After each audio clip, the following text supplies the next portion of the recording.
funky. My darling, I love you, I love you, I love you, I love you, I love you, I love you, I love you, I love you, I love you, I love you, I love you, I love you, I love you, I love you, I love you.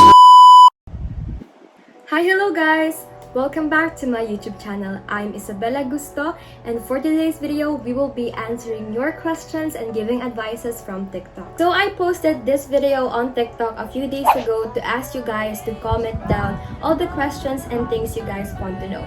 So I got a total of 17 questions here on my phone. Pinagsama-sama ko na lang yung iba because pare-pareho lang naman sila ng tanong and pumili na lang ako ng isa. Let's go answer your questions. First question, this is from Joanna or Joanna. I don't know how to pronounce your name properly but I hope I pronounce it well. Kailan ka po nag-start mag-collect po ng mga pens and more stationery? Pa-shoutout na din po. Hello, shoutout sa'yo. I pretty much think that at an early age, around grade 2 or grade 3, nagsimula na talaga ako mag-collect ng mga stationery school supplies. Other than that, kasi mula pagkabata, mahilig ko talaga ako sa art. Kindergarten pa lang, I like drawing animals, cartoon characters, and my mom was really a fond of school supplies as well. Parang ako, nung bata ako kasi, lalo na nung mga early 2000s, na super cute ng mga pens, ng mga pencils, yung mga design nila, and yung stickers. So, mula pagkabata talaga, mula elementary, around grade 2 or grade 3, that's when I started collecting my stationeries and pens. Next question. Ano pong ginagawa nyo pag tinatamad kayo at ayaw nyo gawin ang module ninyo, and ano po yung gagawin nyo para maiwasan yun? So para maiwasan yung mga ganitong gawain, you have to think of the deadline. But at the same time, some students aren't afraid of the deadline because they believe in the saying that it's not about the due date but it's about the quality of your work. So kapag ganun yung nagiging mindset nyo sometimes and tinatamad talaga kayo or nagpo-procrastinate kayo, think of how much time you guys can have after finishing your works. Since nagpo-procrastinate na rin naman kayo and ginagawa niyo naman yung gusto nyong gawin before actually doing your proper work, why not baliktarin niyo sila? Unahin mo munang gawin para kapag ginagawa mo na yung mga gusto mong gawin, mas na-enjoy mo siya kasi nga, while doing it, hindi ka na nagmamroblema kung ano yung gagawin mo sa modules mo, kung ano yung kailangan tapusin for school. My advisor would always say that to us na tapusin niyo muna yung mga gawain niyo para mas ma-enjoy niyo yung time niyo for yourselves. For the next question, paano ka po mag-record ate? I think he or she is for training kung paano ako mag-record my TikTok videos. So, I'm using my phone. This is an iPhone 8 Plus. So, ito lang yung ginagamit ko. Minsan napupungo po siya kapag nag-shooting ako kaya minsan parang medyo mahirap din mag-record. So, I just use this. And I use the front camera kasi nga, yung back camera pala. Kasi yung front camera is a little bit mababa yung resolution unlike here. And then, sa settings ng iPhone, i-4K or 2K ko yung kanyang resolution para mas mataas yung kanyang quality. Next question. This is from Chanel. Congrats ate! Paano ka po nagiging productive everyday? Pa-shoutout na rin po. Hello sa'yo Chanel. Paano ka nagiging productive everyday? Actually, this is not really a very fancy tip na ibibigay ko sa inyo. But you guys are really aware of this tip, which is maligo talaga kayo ng morning kaagad. Pagkagising ninyo, pagkakain ninyo, paggagawa niyo ng mga gawaing bahay such as paghuhugas ng pinagkainan ng almusal, maligo kayo because the dewiness of our body, sila yung mga nagiging factors kung bakit tayo tinatamad gumalaw, kung bakit gusto natin nakahiga na lang tayo. Kasi nga, we tend to lay down after doing our chores. Hindi na tayo agad nagiging productive. So, kapag nakaligo na kayo, feeling you're fresh enough, you're new, para kang new self mo, nakakagawa ka na ng mga bagay-bagay. And if this still doesn't work, ang masasabi ko, for you to stay motivated on being productive is work when your body is functioning well. Kung pagod yung katawan mo, rest. Kung pagod yung mata mo, matulog ka.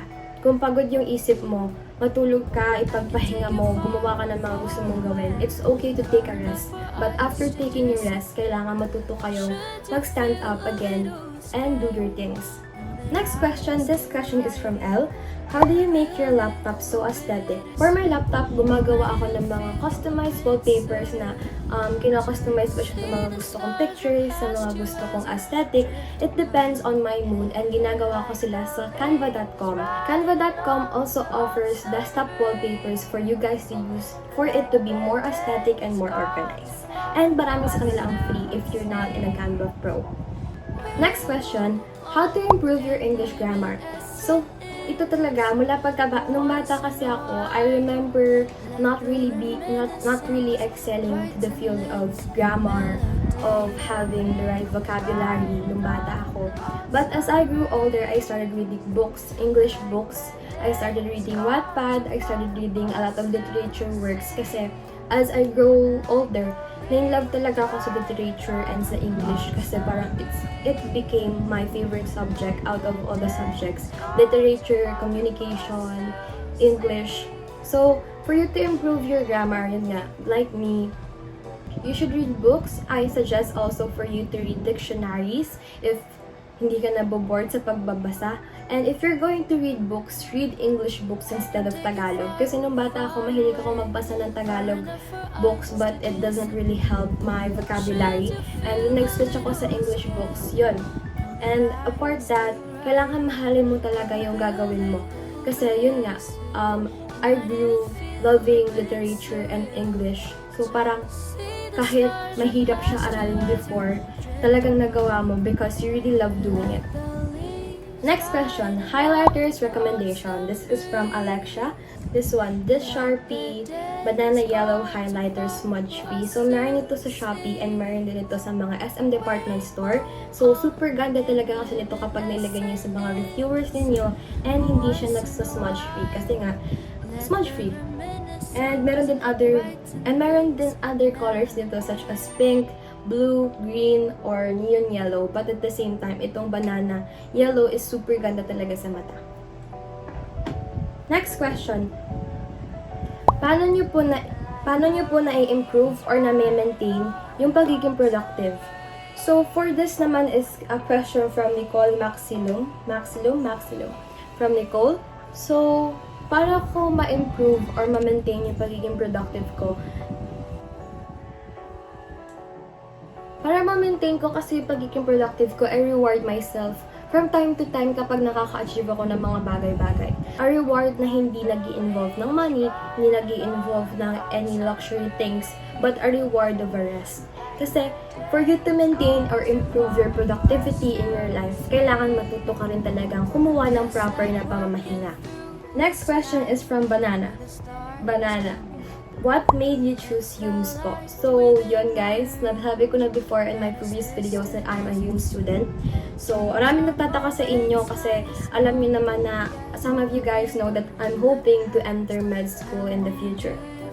So, bakit nga ba UMS? Because sa UMS, dito pumasok yung psychology. And you guys are wondering why I am going to be choosing psychology. I love reading and talking to people about their emotional states, about how their brain works, how they think, about their mindset, and yun, mahilig ako mag-advise.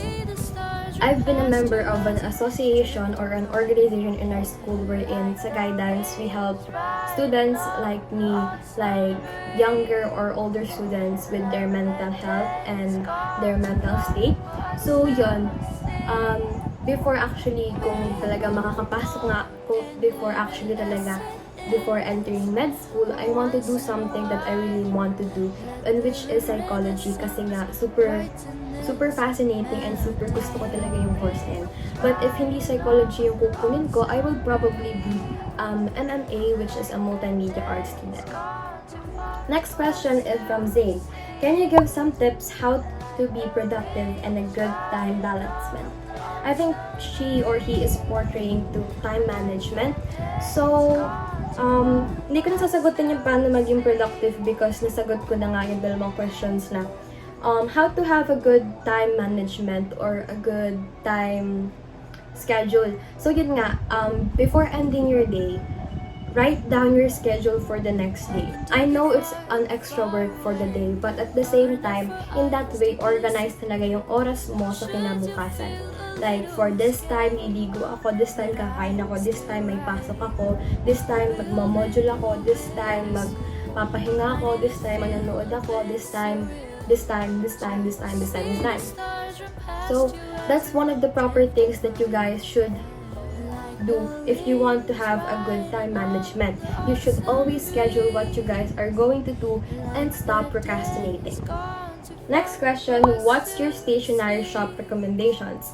So, yung mga stationery shops recommendations ko, nasa link yon sa TikTok account ko. So, ito siya. Pero ilalagay ko na rin siya sa baba sa description box below. So, i-click nyo na lang doon and makikita nyo doon yung mga Shopee finds recommendations ko and marami doong stationaries. Next, a question from UM. How do you stay productive when it comes to education? When it comes to being productive in the field of education, una-una mo talagang iisipin is yung parents mo. They are really working hard despite of the challenges that we face every day, especially this time of pandemic. Iisipin niyo yung mga hardships and hard work nila for you guys to keep on studying, lalo na sa ganitong panahon. A lot of you have been complaining na super hirap nga, but at the same time, your parents hindi sila napapagod. So, make this as a motivation para pati kayo hindi kayo mapagod when it comes to your education and your learnings. Kasi, at the time, pagdating ng time na yun na natapos nyo na lahat ng mga kailangan nyo gawin, natapos nyo yung school year nyo, yung grade level ninyo, yung pag-aaral nyo, it will all be worth it. Can you do a tutorial on how you edit your videos on TikTok? The funny thing is, I don't really edit my videos. So, ganito lang siya. I will just be recording it with my phone. I will open photos and adjust the adjustments there, such as the exposure, brightness, saturation, vibration of the videos. And then, i-compile ko sila sa TikTok. And then, for the fonts, gumagamit ako ng fonto na merong transparent background and then save as PNG. And then, para ma-insert mo sila sa video, you're going to be using the sticker option and then may picture doon, picture option na gagamitin ninyo. And voila! You can use it like that. Next question, how to improve your handwriting po? To improve your handwriting, this goes to improving your grammar as well. Kung sa grammar naman, basa ka ng basa, to improve your handwriting, sulat ka naman ng sulat.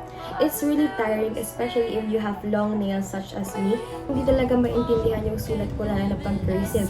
But, yun nga, since you love writing, since you love journaling, you love doing all these different kinds of artworks, nasasana yung kamay mo talaga nagsusulat ka. And sulat ka lang ng sulat, A, B, C, D, all the alphabet, yung alphabet order na yun.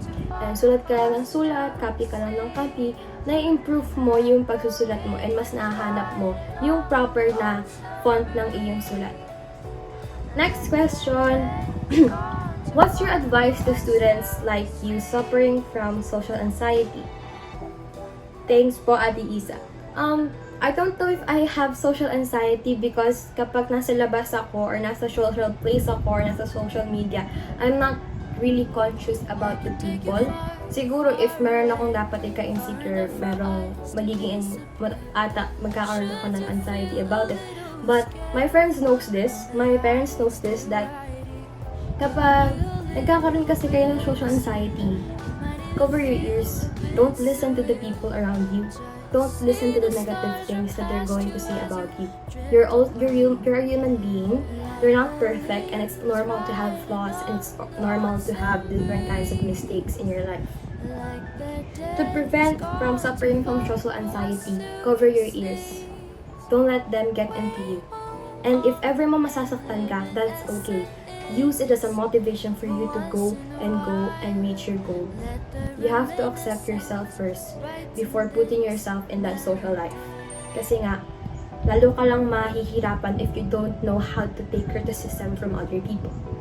What message you want to tell your 10-year-old self? I'm probably grade 6 nung 10 years old ako. And sa 10 years old self ko, gusto ko sabihin sa'yo na it's okay kung ano man yung mga pagdadaan mo in the future. It's okay, it's normal, it's a part of your growth na mahihirapan ka. Kailangan mo yan because you need to come out of your shell and kailangan mo mahanap kung sino ka ba talaga and what's your real voice. Last question. In your latest post, do you have any advice to students' mental health such as depression, anxiety, loneliness, and being highly sensitive? So for this field kasi, I'm not a professional for me to speak up about this. I don't have the rights, I don't have the position for me to speak up and give an advice about this kasi hindi kami pwedeng mag-advise sa mga ganitong kasi sitwasyon. But if you're a person who is experiencing these kinds of things, try to talk to someone. Talk to your guidance counselor, your friends, to your parents, to your sisters or your brothers, at least someone, at least one person who will listen to you. Because super bigat kapag sinosolo mo ang mga bagay-bagay. If you don't want to open up, I suggest a journal.